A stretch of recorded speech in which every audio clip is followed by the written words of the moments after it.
Welcome back, lovers of soul. Today I've got an absolute gem for you once again on the Northern Soul Tip. One of my all-time favourites, one of the songs that got me into the scene in the first place, none other than Nolan Porter, Keep On Keeping On. What a track.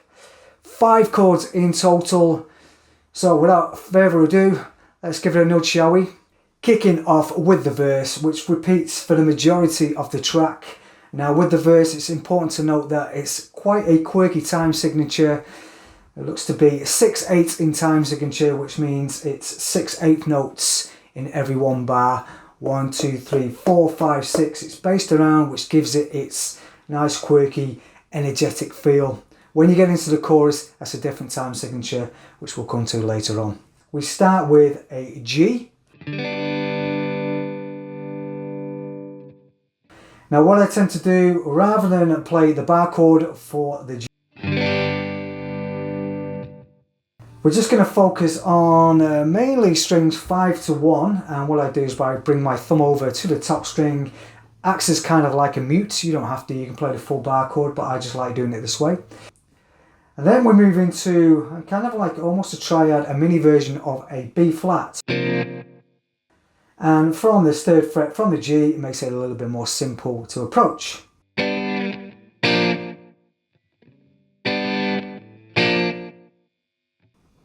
Now the count I'm looking at here, as mentioned before with the 6/8 timing, this would fall on numbers 1 and 2, 1 and 2, 1 and 2. Moving on to our 3rd chord, which is now going to be a C. Very similar to the B flat, all we're doing is using a 3rd finger, same shape as the B flat, strings 4, 3 and 2, but this time we're on fret number 5.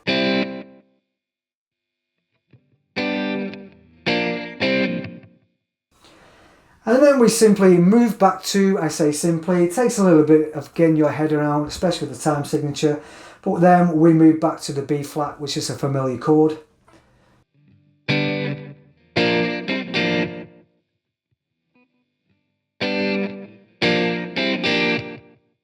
So the count for this is going to be 1, 2 and a, 3 and 1, 2 and a, 3 and 1.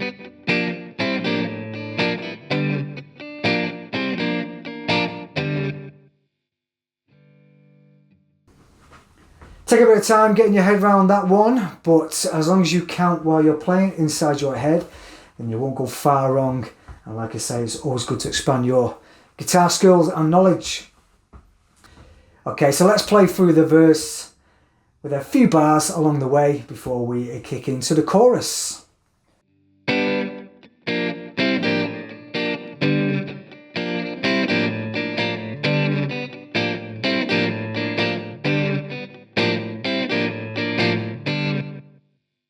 Moving along nicely to the chorus, which features a little bit of a slide. We also have 2 more new chords, and we also have some chords that we played already. Now we're going to use 4 bar chord versions for the chorus. What we do is we slide from a B flat, this time rather than a kind of mini B flat, we're going for a full B flat. Gives it a nice bit of full character.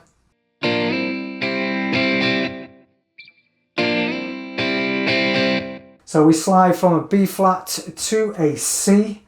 So from a B flat, you've got your 1st finger on the 1st fret with an A shape, sliding all the way to the 3rd fret.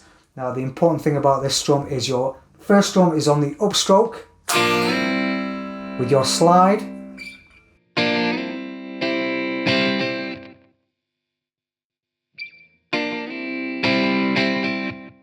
So we've got down, down, up.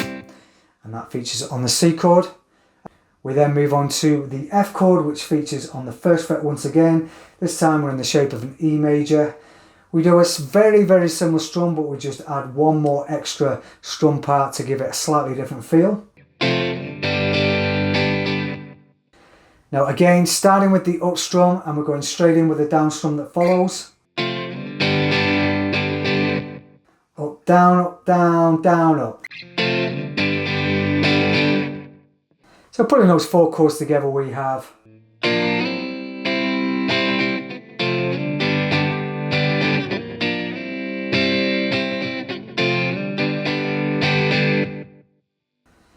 That repeats twice before we move on to a nice little bit of a climb, which is begging us to go back to the verse progression. That being B flat, and I forgot to mention this time signature has now changed back to a 4/4 time, which is pretty more straightforward.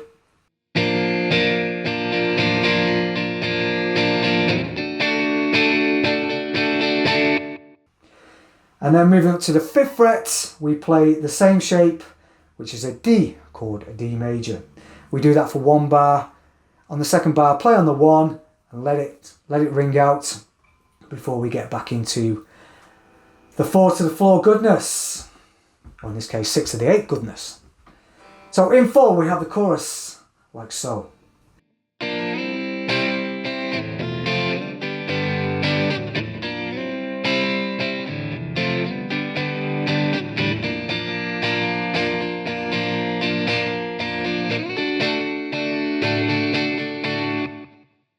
And song tempo.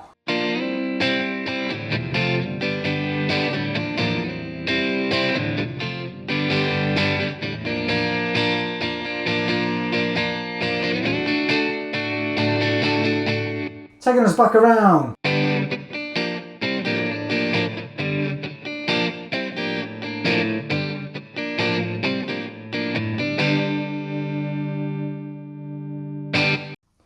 So now it's time for you to give it a go alongside this extended play-along version.